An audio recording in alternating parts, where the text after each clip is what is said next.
Welcome to No Signal Horror. Turn off the lights. Put on your headphones. The dark story begins now. Subscribe and join the darkness lovers. It's not a creature. It's the place itself. The walls. Oh God, they're folding reality around Carter. Don't look. The Giza Plateau, in the searing embrace of an August sun, was a place of stark contrasts. Above, the sky blazed a merciless blue, unbroken save for the shimmering heat haze that danced above the ancient sands. Below, Dr. Aris Thorne felt the weight of millennia pressing down on him, not just from the colossal pyramids that dominated the horizon, but from the invisible layers of history, belief, and countless untold secrets buried beneath his dusty boots. He wiped a bead of sweat from his brow with the back of a gloved hand, the rough cotton grating against his stubble. Around him, the familiar cacophony of an archaeological dig was muted by the sheer scale of their current endeavor. The rumble of generators, the distant chatter of the local workforce, the methodical scrape of shovels against rock. It all seemed swallowed by the vast, indifferent desert. "Another 5 meters, Aris. Then we're through the latest bedrock layer." Lena Petrova's voice cut through his thoughts, crisp and focused, even through the dry air. She knelt a few feet away, meticulously brushing sand from a newly exposed segment of a low, crumbling wall, a preliminary finding that had hinted at something far grander hidden beneath. Her practical khaki trousers and long-sleeved shirt, though sweat-dampened, remained impeccably professional. Her dark hair tied back in a neat, severe bun that seemed to defy the oppressive humidity. She was all intellect and precision, a stark counterpoint to Aris's more weathered, intuition-driven approach. Aris grunted in acknowledgement, his gaze sweeping over the excavation site. For weeks, they had been chasing a phantom, a whisper of a rumor from an obscure, untranslated hieratic text, a reference to a hidden chamber beyond the king's eye, a place untouched by time, cursed into oblivion. Most of the archaeological community had dismissed it as myth, the romantic ramblings of an ancient scribe. But Aris, with his stubborn conviction and Lena's meticulous research, had secured funding for this impossible venture. "The King's Eye," Aris murmured, the phrase echoing in his mind. They weren't looking for another tourist attraction. They were searching for something deliberately concealed, something the Pharaohs themselves had sought to erase from memory. This wasn't merely about discovery, it felt like an intrusion, a deliberate act of defiance against ancient wills. Their current location was deceptively close to the Great Pyramid itself, yet angled in a way that had eluded centuries of exploration. It was as if the desert had breathed a final dusty sigh and covered its tracks perfectly. The heat, the relentless, suffocating heat, was a constant companion, baking their skin and parching their throats, a constant reminder of the alien environment they were attempting to conquer. By late afternoon, the sun began its slow descent, painting the sky in fiery hues of orange and purple. The air, however, offered little relief. A low, persistent vibration resonated through the ground, a familiar tremor from a nearby jackhammer. "That's it!" came a shout from the pit, the voice of one of the local foremen, Mohammed, thick with excitement. "We have it! A void, just as the scans indicated." Aris's heart gave a sudden hard thump against his ribs. He exchanged a quick, charged look with Lena. This was it, the moment of truth. He scrambled down the sandy slope into the main excavation pit, Lena right behind him. Beneath them, revealed by the powerful floodlights, was a gaping maw in the earth. Not a collapse, but a perfectly chiseled entrance, overgrown with millennia of wind-blown sand and limestone dust, but unmistakably artificial. It was smaller than expected, a tight, narrow opening, almost like an afterthought, or a deliberate attempt to discourage entry. The scans were accurate, Lena breathed, her usual scientific detachment momentarily replaced by a flicker of awe. Depth, dimensions, it's a perfect match. Aris ran a gloved hand over the ancient stone, the texture surprisingly smooth beneath the grime. No cartouche, no elaborate relief. Just a plain, unadorned entrance, sealed with what appeared to be a rough-hewn plug of granite, barely discernible from the surrounding bedrock. This understated presentation only intensified the sense of profound secrecy. Something this deliberately hidden wasn't meant to be found. "Mohammed, get the breaching equipment ready," Aris commanded, his voice tight with suppressed excitement. "Careful now. We don't know what's behind this. Expect anything." The team worked with practiced efficiency, setting up the hydraulic rams and precision drills. The air grew thick with anticipation, a palpable hum that seemed to vibrate from the ancient stones themselves. As the sun dipped below the horizon, plunging the plateau into the indigo twilight, the floodlights cast long, dancing shadows, distorting the familiar shapes of the pyramids into monolithic specters. The breaching process was slow, painstaking. Each faint tremor of the drill, each soft groan of the ancient stone, seemed amplified in the gathering dusk. Aris watched the pressure gauges, his eyes darting from the trembling stone plug to Lena's face. She was utterly absorbed, her brow furrowed in concentration, her hands occasionally reaching out to touch the stone as if trying to decipher its silent language. After what felt like an eternity, but was likely only an hour, a deep, resonant crack echoed through the pit. A thin line appeared across the granite plug, spider-webbing outwards. "Hold!" Aris yelled. "Mohammed, prepare the cameras. Lena, light sensors ready." The team paused, the only sound the faint, dry rustle of the evening breeze. A profound silence descended, broken only by their strained breathing. Aris felt a strange chill despite the lingering heat, a cold tendril that seemed to slither up his spine. This wasn't the usual thrill of discovery. It was something else, a premonition, a weight in the air. "On my mark, slowly," Aris instructed. With a final, careful push from the hydraulic rams, the ancient granite plug, after thousands of years, finally gave way.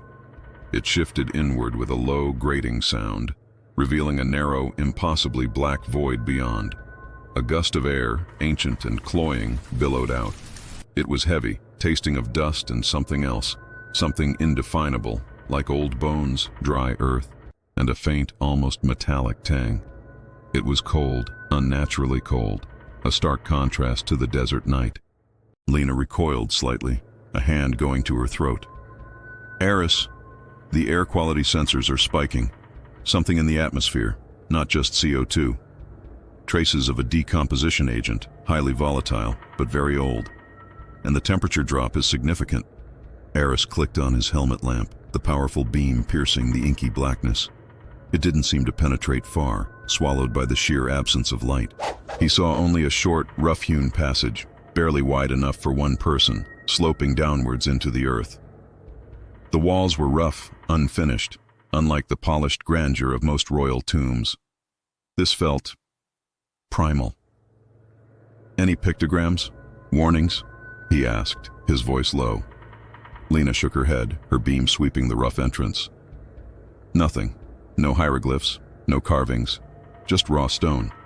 That's highly unusual for any significant burial." This was it. The dark tomb indeed. No fanfare, no declarations of pharaonic power. Just a silent, gaping maw. "All right," Aris said, adjusting his pack. "Lena, you're with me. Mohammed, stay above ground with the skeleton crew, maintain comms, keep the perimeter secure. No one else enters until we say so, and activate the emergency protocols if you don't hear from us in 2 hours." He could see the apprehension in Mohammed's eyes, the subtle shift in the man's stance. The local workers, steeped in the ancient folklore of their land, often spoke of jinn and curses with a casual familiarity that Aris, a man of science, had always dismissed. But standing on the precipice of this unknown, something in him wavered. Lena, ever pragmatic, was already donning her rebreather mask.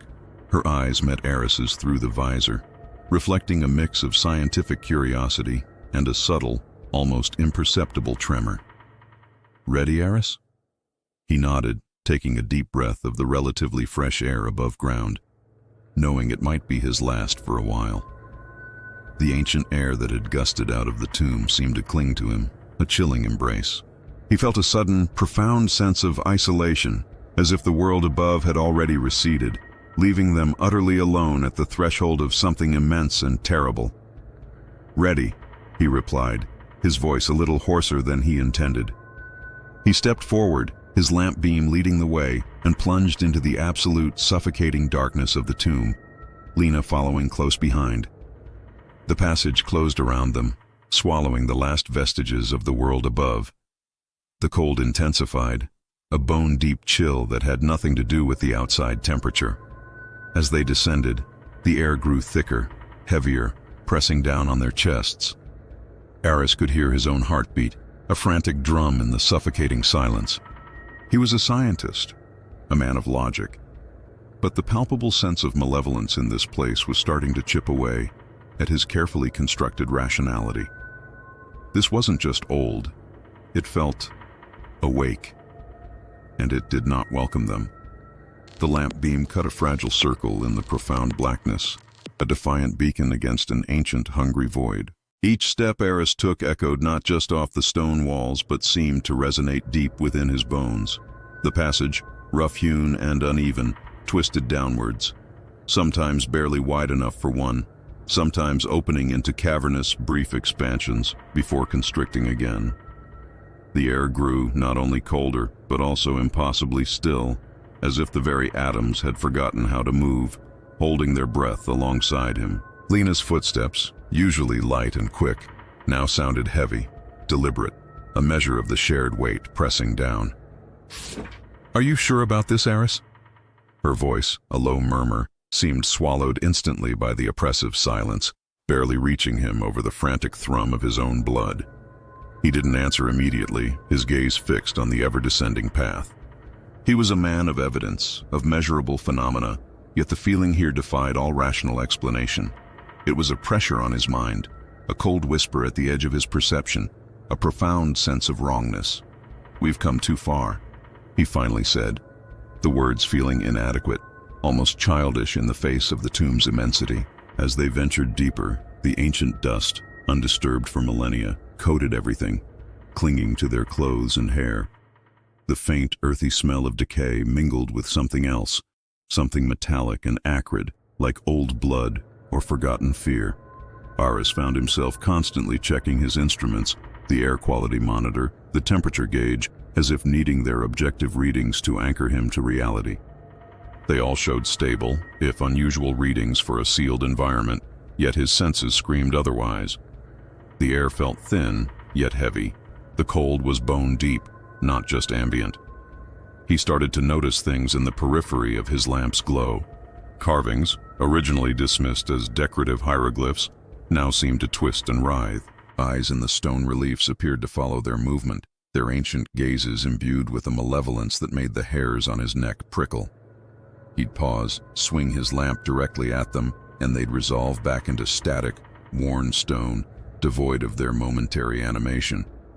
Fatigue, he told himself. The lack of sleep, the strain, the anticipation. "Did you see that?" Lena whispered, her hand suddenly clutching his arm. Her fingers were cold even through his sturdy jacket sleeve. He turned, his lamp beam sweeping the wall she indicated. Nothing but a faint ripple in the stone. Just a shadow. "I thought it moved." "It's the light," Aris offered, trying to sound reassuring. "The way it catches the uneven surfaces." But even as he said it, a part of him knew it was a lie. He had felt it too, that subtle, almost imperceptible shift in the corners of his vision. The passage widened into a small antechamber, its walls adorned with more elaborate, unsettling reliefs. Figures with animal heads engaged in what looked less like worship and more like grim rituals. Aris swept his lamp over them, cataloging them mentally, trying to find a coherent narrative. Instead, he found only escalating dread. The faces of the human figures were contorted in agony, their eyes wide with terror, while the animal-headed entities seemed to gloat. One particularly disturbing carving depicted a figure being dragged into a yawning maw, its limbs flailing uselessly. "This isn't a burial chamber, Aris," Lena said, her voice tight. "This feels like a prison or a warning." He nodded slowly, his heart sinking. His initial analyses of the external architecture had suggested a pharaoh of immense power, perhaps even one of the early, mythical kings. But these carvings spoke of something far older, far darker than standard Egyptian funerary rites. They spoke of sacrifice, of eternal torment, of powers that predated the very concept of the gods he knew. As they traversed the antechamber, Aris felt a distinct shift in the air pressure, a sudden heavy drop that made his ears pop. The silence deepened, becoming absolute, suffocating. He realized he could no longer hear the faint hum of their equipment, nor the scuttling of the occasional insect they'd encountered earlier. It was just their ragged breathing, amplified, echoing in the void. Then he heard it. A sound so faint, so impossibly distant, he almost dismissed it as a trick of his mind. A low, guttural thrum, like something vast and ancient stirring in its sleep. It vibrated through the stone, through the soles of his boots, up into his chest. Lena gasped, confirming he hadn't imagined it. "What was that?" she whispered, her eyes wide, scanning the darkness beyond their lamp's reach. I don't know," Aris admitted, his scientific certainty eroding with every passing second. He tried to rationalize it, a tremor, residual seismic activity, but the sound felt too deliberate, too organic. It was a sound that came from within the earth, not from external forces. They pushed on, following the passage as it narrowed once more, culminating in a colossal stone door. It was unlike anything Aris had ever seen, even in the grandest tombs of the Valley of the Kings. Not carved with hieroglyphs, but rather with deep, raw grooves that formed a pattern of intertwining serpents and abstract, angular symbols that seemed to pulsate under the lamplight. The stone itself was a deep, obsidian-like black, absorbing the light rather than reflecting it. Around the edges of the door, he noticed faint, dried residues, dark and crust-like. He bent closer, his lamp beam illuminating it. It was thick, almost tar-like. He reached out, hesitantly touching it with a gloved finger. It felt gritty, ancient. He brought his glove closer to his nose, an earthy metallic tang stronger than before. Blood. Not just any blood, he realized with a sickening lurch, but dried, desiccated blood, applied perhaps as a sealant or a final, horrific sacrifice. "Aris," Lena's voice was barely a breath. "Look." She pointed to the wall beside the door. Scrawled in what looked like hurried, desperate strokes was a series of symbols Aris recognized as a warning from a very obscure, almost forgotten sect of ancient Egyptian scribes. It was a curse, a ward against intrusion, but more than that, it depicted a hungry darkness, a consuming entity that feasted on souls. Below these symbols, scratched crudely with something sharp, was a single, universally understood glyph, a skull and crossbones. And underneath that, the name, Dr. Alara Vance. Aris felt a cold wave of dread wash over him, far colder than the tomb's chill. Alara Vance. A brilliant, eccentric archaeologist who had vanished without a trace 3 decades ago during an unauthorized solo expedition into the western desert, searching for unrecorded tombs. Her disappearance had been attributed to a sandstorm, or perhaps bandits. But here was her signature, her warning, etched into the very threshold of this nightmare, and beneath her name, a desperate, final addition. He watches, he waits. The thrumming sound returned, stronger this time, a deeper resonance that vibrated through Aris's entire body, making his teeth ache. It seemed to emanate directly from behind the obsidian door. The air grew impossibly cold, and he felt a pressure on his chest, as if an invisible weight was settling upon him. He struggled to breathe, his lungs refusing to fully expand. Lena was trembling beside him, her face pale in the lamp's glow. "Aris," she whispered, her voice cracking. "We shouldn't be here. We need to go." He wanted to agree. Every fiber of his being screamed for retreat. His scientific curiosity, usually an unquenchable fire, was now a cold, flickering ember, smothered by an overwhelming, primal fear. But something held him rooted to the spot. A morbid fascination, perhaps, or the terrible realization that perhaps they couldn't just go. Dr. Vance's warning echoed in his mind.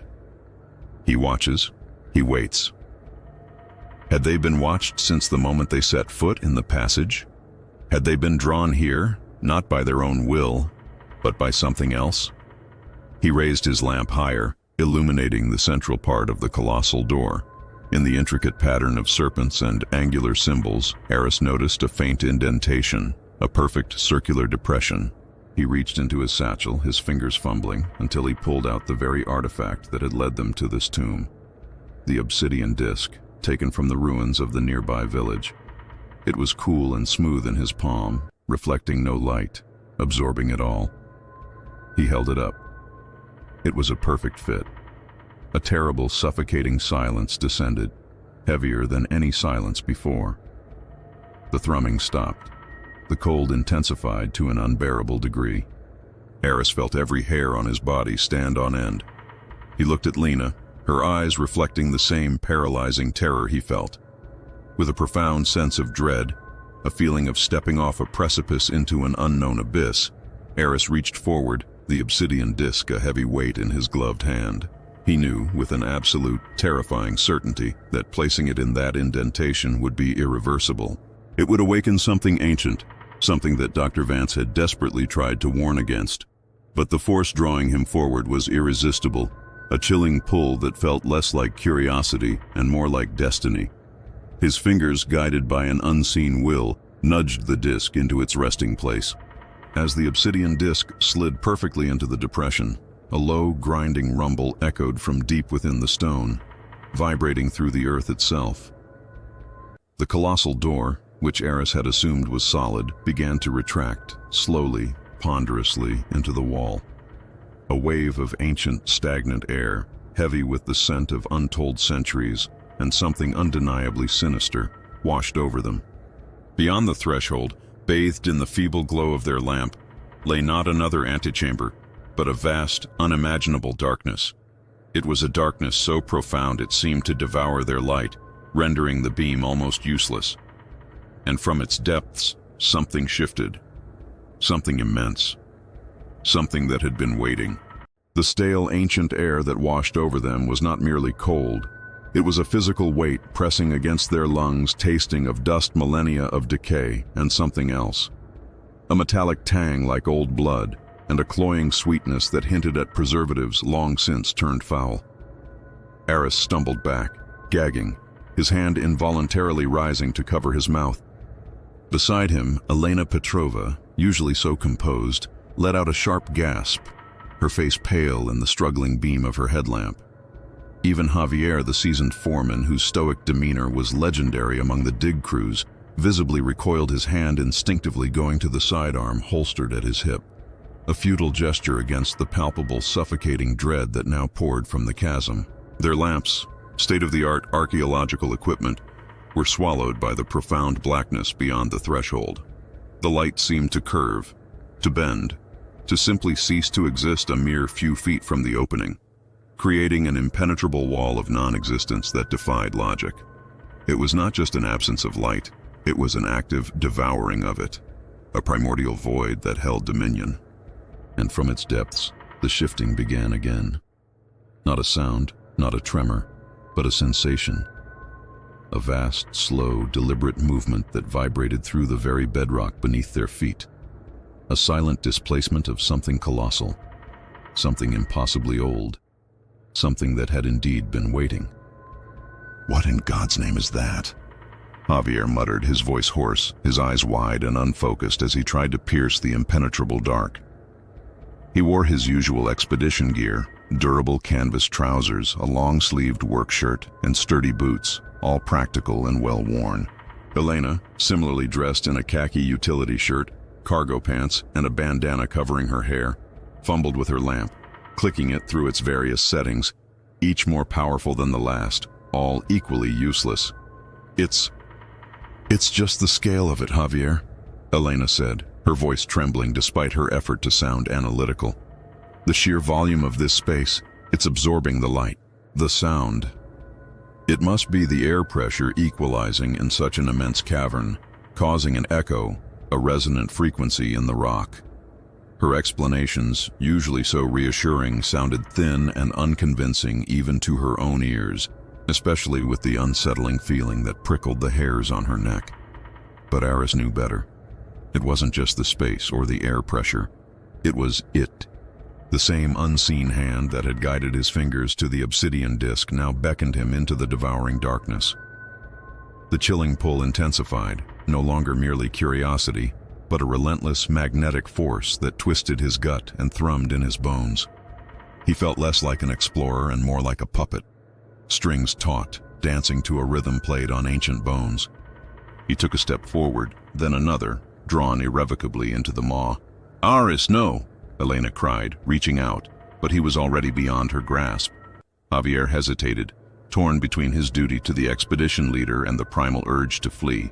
With a frustrated groan, he followed, his lamp beam a feeble, defiant spear against the encroaching night.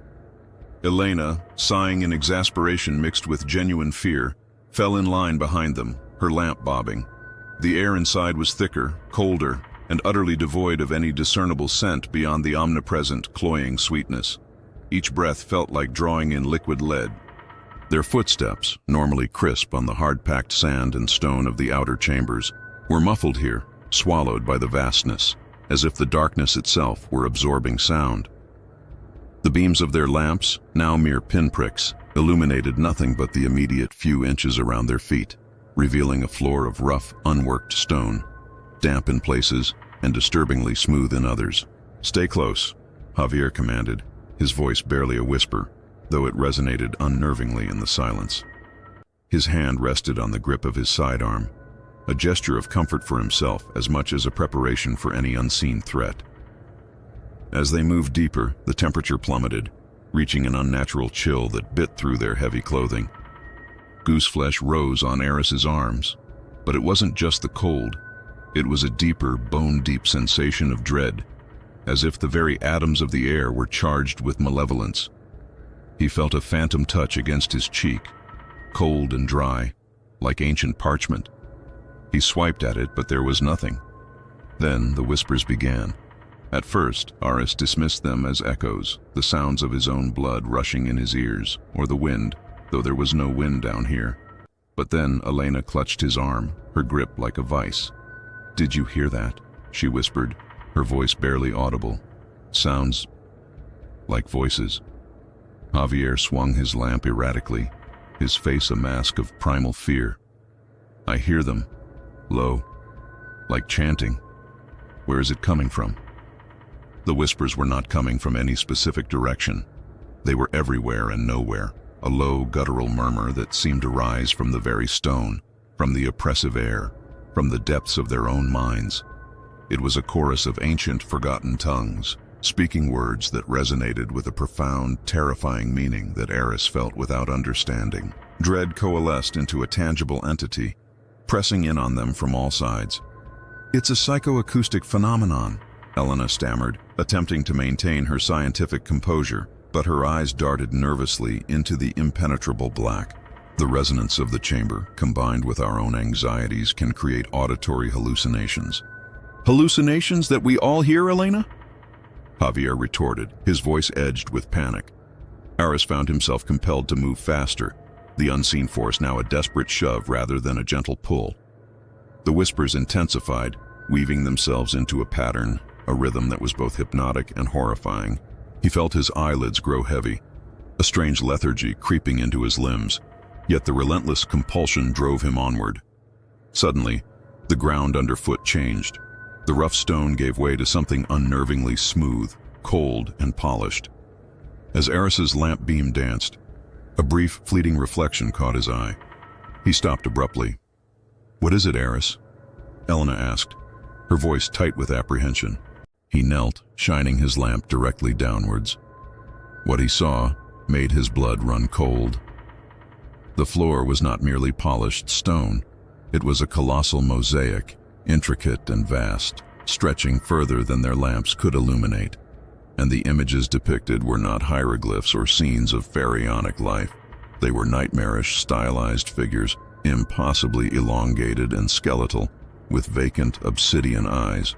They writhed in contorted agony, their forms intertwined with strange, geometric symbols that seemed to pulse with a faint, internal light even in the dimness. The central figure, however, dominated the mosaic. It was a massive, humanoid form, yet its head was that of an insect, a giant scarab beetle, its multifaceted eyes staring directly upwards, directly at them. Its body was composed of stars and nebulae, and from its outstretched, multi-jointed arms, Chains of light radiated, binding the suffering figures around it. It was an image of cosmic power, of ancient malevolent divinity, and it radiated an overwhelming sense of suffering and eternal damnation. As Aris stared at the monstrous mosaic, a searing pain lanced through his skull. His vision blurred, and the images on the floor seemed to shimmer, to move. The obsidian eyes of the scarab god figure blinked, and its mouth, a jagged line, seemed to twist into a silent, knowing sneer. He heard a different kind of whisper then, not the ancient chorus, but a single resonant voice, deep and ancient, echoing in the cavern of his own mind. "You have awakened me." The air grew impossibly heavy, crushing. Aris felt his knees buckle, and a wave of nausea washed over him. The whispers from the floor intensified, shifting from mere sound to direct thought, invading his consciousness with images of a world before time, of gods beyond human comprehension, of a darkness that had existed since the dawn of creation and had only now been given new life. He saw the face of Dr. Vance twisted in a silent scream, his mouth agape in horror, his eyes pleading. "Aris, what's happening?" Lena cried, seeing his distress. Javier was already on one knee, clutching his head, groaning. "My head! It's splitting open!" The malevolent presence, the immense something that had shifted, was no longer just a feeling. It was here, now, in the very air they breathed, in the darkness that surrounded them, in the visions that tore at Aris's mind. The scarab god on the mosaic seemed to grow, its eyes burning into his soul, pulling him further into its ancient alien consciousness. He squeezed his eyes shut, trying to fight the overwhelming intrusion, but it was useless.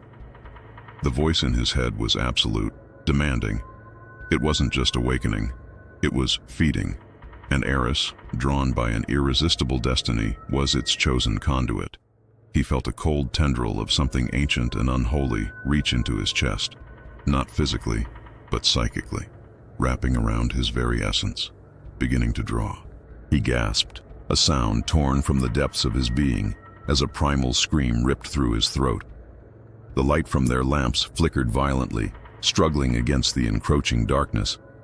A low, guttural growl, impossibly deep, resonated from the depths of the chamber, not from the mosaic, but from the void itself.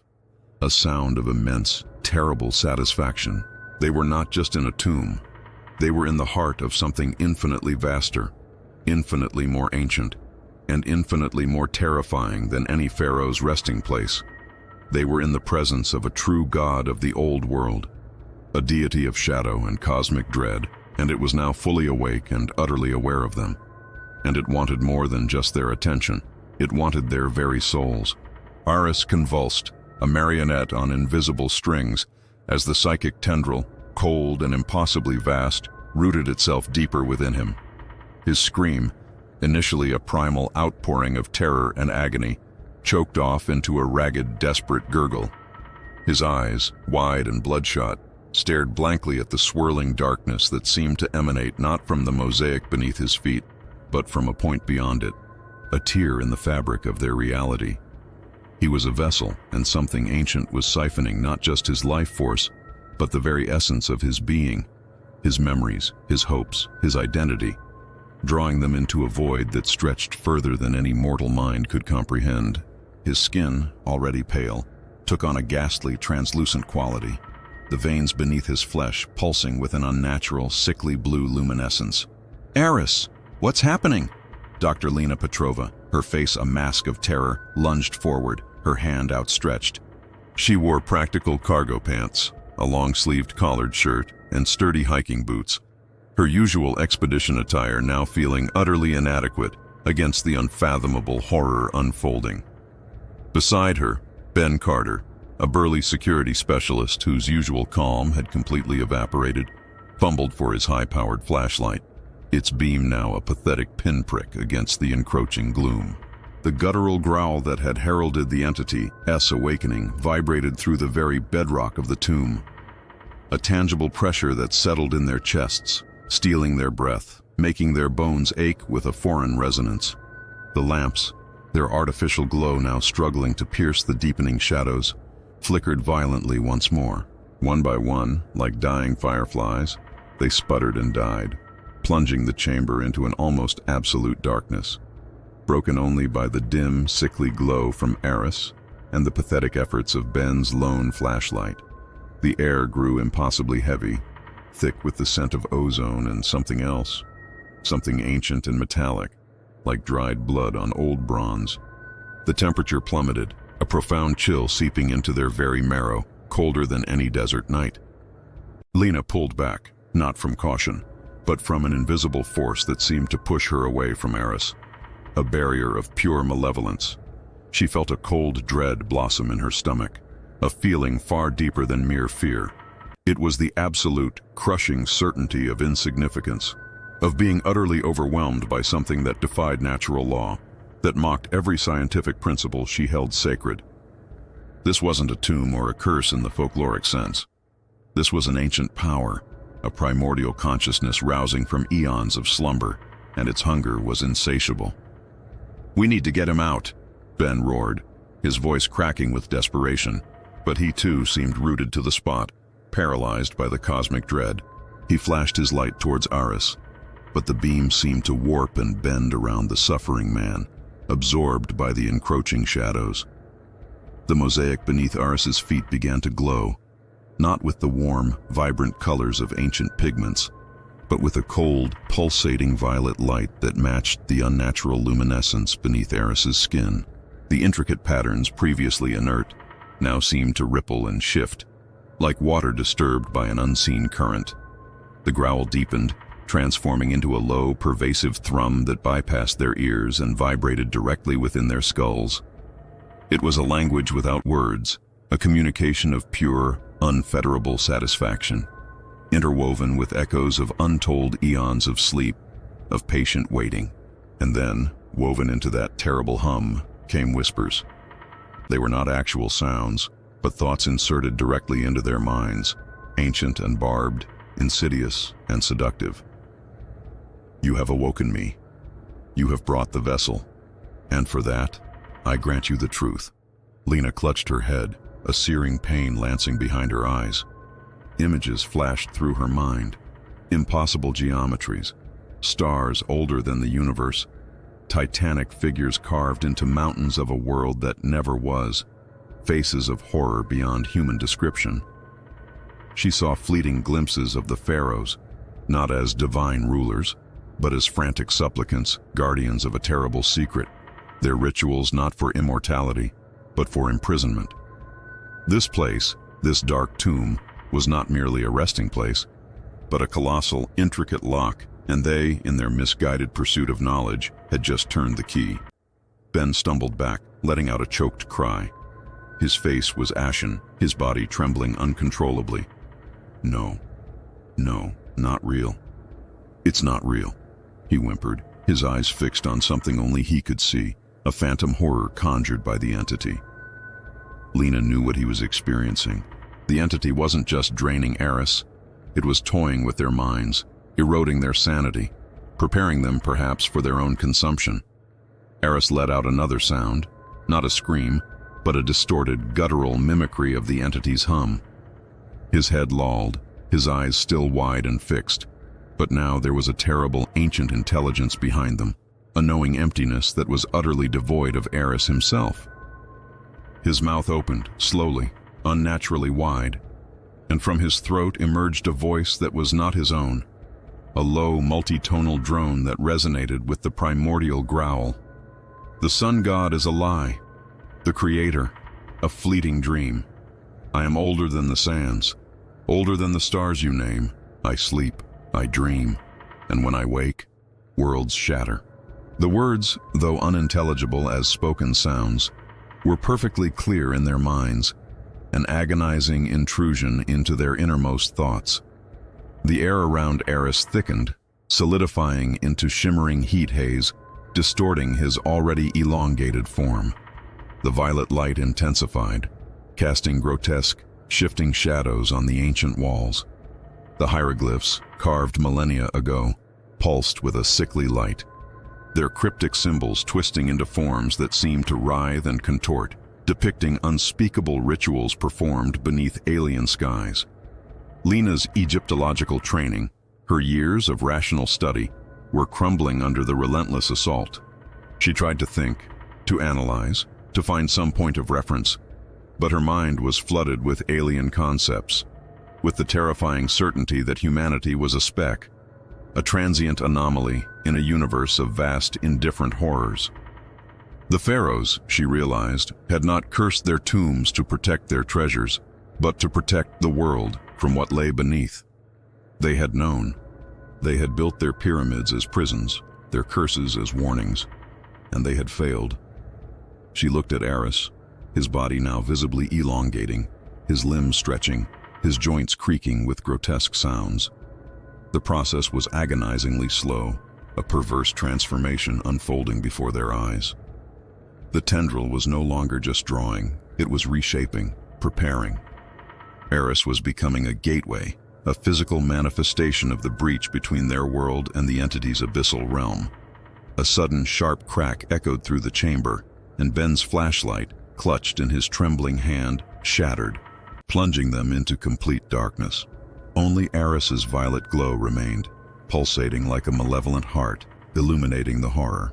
The whispers intensified, weaving themselves into a cacophony of madness, promising ultimate knowledge, ultimate power, at the price of their very souls. Join us. Become one. Cease to be. Embrace the true form. Lena felt her own mind beginning to fracture. The distinct barrier between her thoughts and the entity's insidious suggestions was dissolving.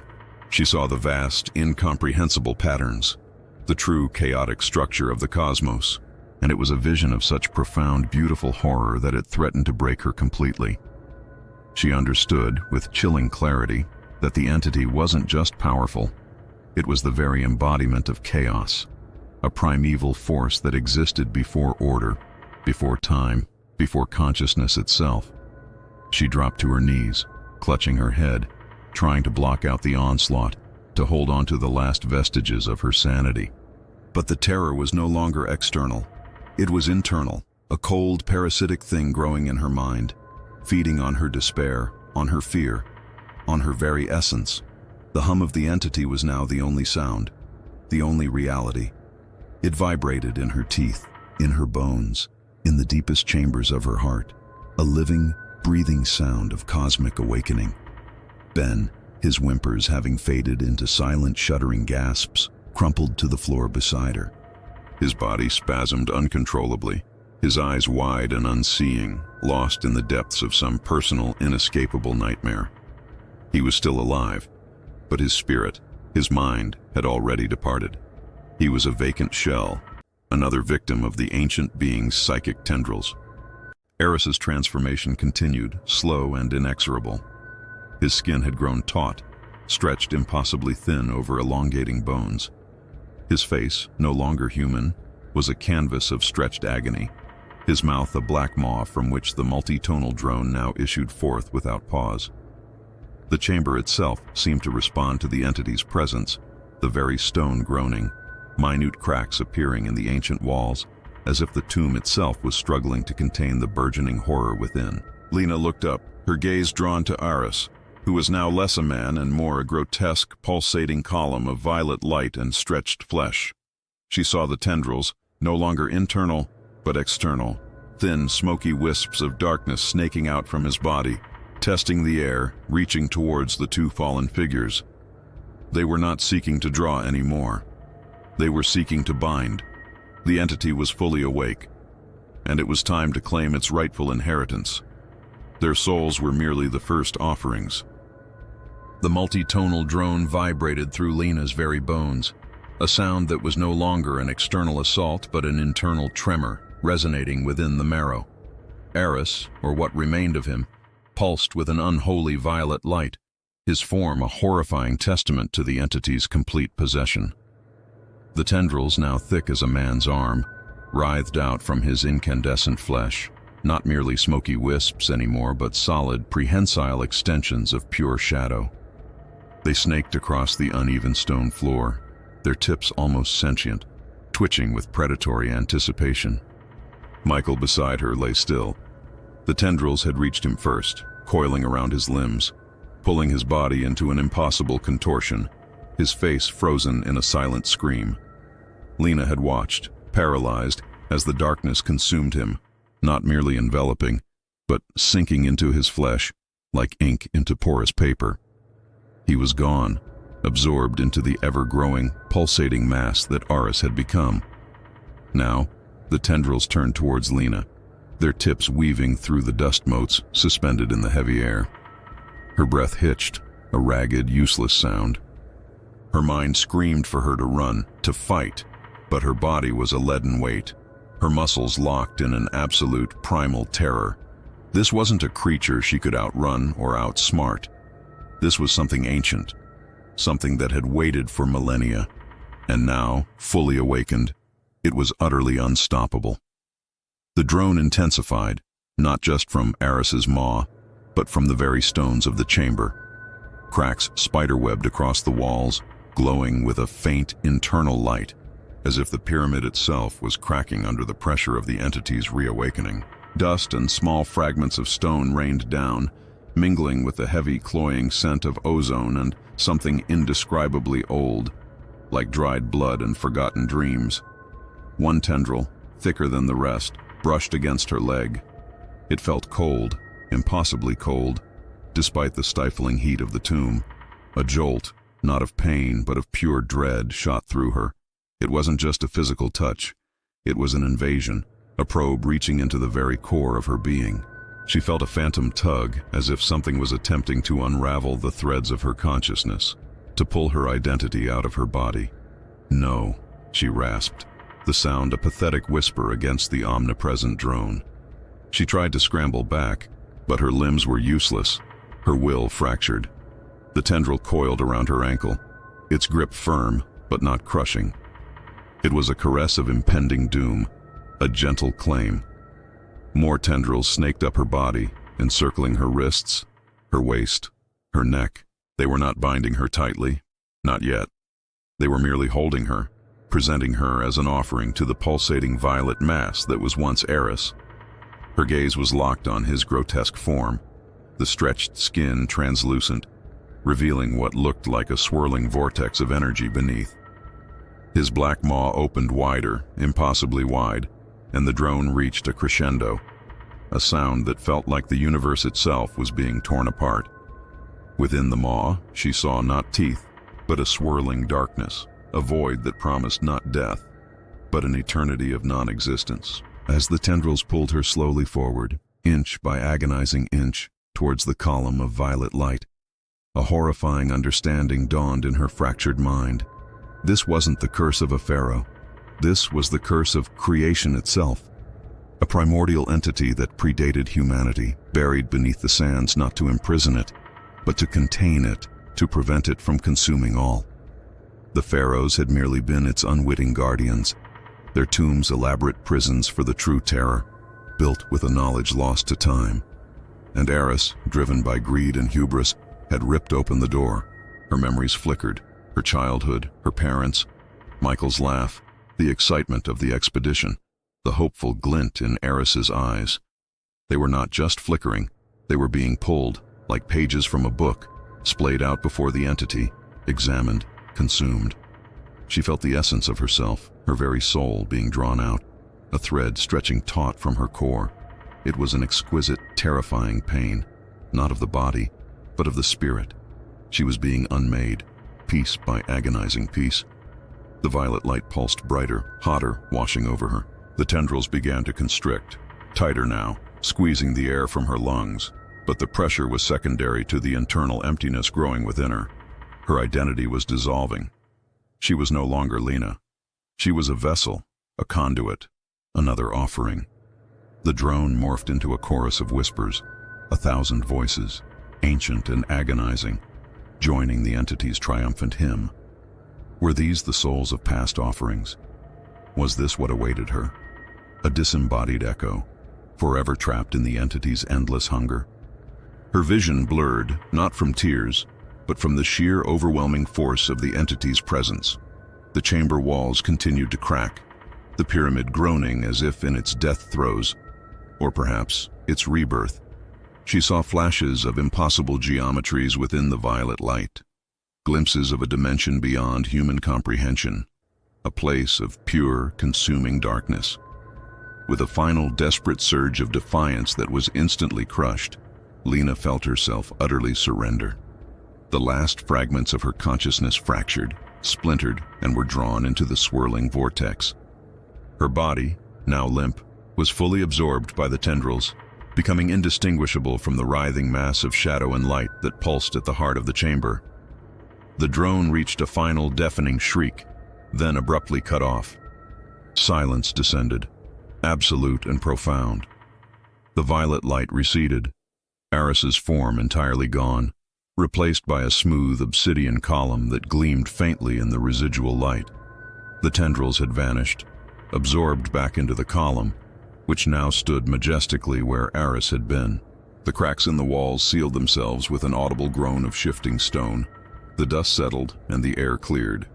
The chamber, moments ago a maelstrom of horror, was now utterly still, an ancient tomb once more. But it was not empty. The obsidian column thrummed with a faint, low hum, a silent promise of immense contained power.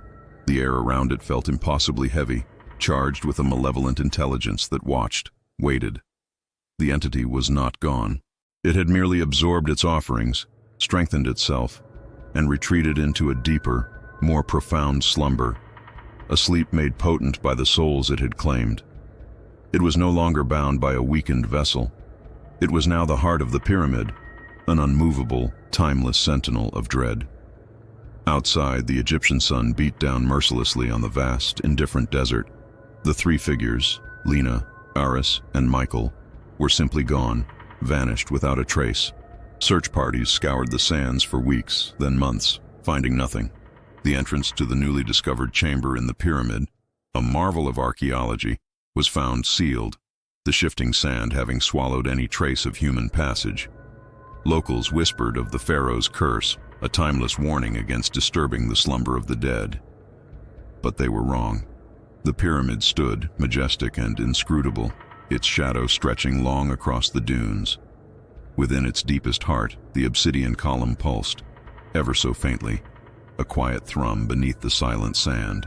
And sometimes, on windless nights, when the moon hung full and heavy over the plateau, a faint, multi-tonal drone, almost imperceptible, seemed to emanate from the very stone, a lullaby of ancient horror, echoing a profound, haunting resolution. The entity had won. It had always won. And the world, unknowingly, now carried a heavier shadow, a deeper tremor, a new permanent layer of dread, born from the secret of the dark tomb in the pyramids. The curse was not merely activated, it was reborn, stronger, darker, and forever awake, and